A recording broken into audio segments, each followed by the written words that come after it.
লোকসভা নিৰ্বাচনৰ বাবে আজি মনোনয়ন পত্ৰ দাখিল কৰিলে প্ৰধানমন্ত্ৰী নৰেন্দ্ৰ মোদীয়ে। তৃতীয়বাৰৰ বাবে আজি প্ৰধানমন্ত্ৰী নৰেন্দ্ৰ মোদীয়ে এইদৰে মনোনয়ন পত্ৰ দাখিল কৰে। প্ৰধানমন্ত্ৰীগৰাকীৰ মনোনয়ন পত্ৰ দাখিলৰ পোনপটীয়া সম্প্ৰচাৰ আমি ইয়াত দেখুৱাই আছো। मोदी लोकसभा में स्थान करने के लिए अभ्यर्थी के रूप में नाम निर्देशित हुआ।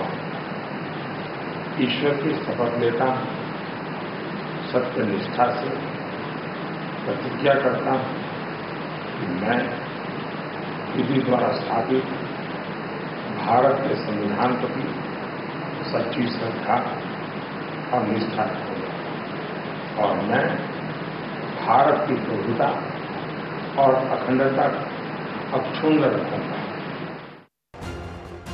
কাশীৰ উপায়ুক্ত কাৰ্যালয়ত এইদৰে মনোনয়ন পত্ৰ দাখিল কৰে দেশৰ প্ৰধানমন্ত্ৰীগৰাকীয়ে আৰু প্ৰধানমন্ত্ৰীগৰাকীৰ সৈতে আছে জ্যোতিষী গণেশ্বৰ শাস্ত্ৰীৰ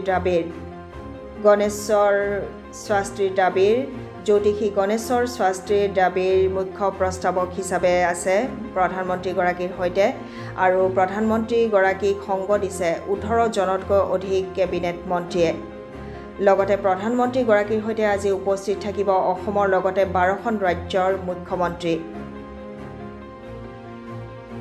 আৰু এইদৰে আজি মনোনয়ন পত্ৰ দাখিল কৰিলে দেশৰ প্ৰধানমন্ত্ৰী নৰেন্দ্ৰ মোদীয়ে। কাশীৰ উপায়ুক্ত কাৰ্যালয়ত মনোনয়ন দাখিল কৰিলে প্ৰধানমন্ত্ৰীগৰাকীয়ে।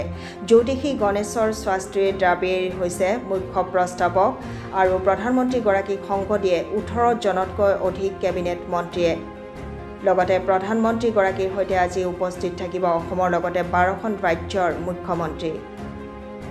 প্ৰধানমন্ত্ৰীগৰাকীৰ এই মনোনয়ন পত্ৰ দাখিলৰ মুহূৰ্তৰ আমি পোনপটীয়া সম্প্ৰচাৰ দেখুৱাই আছো।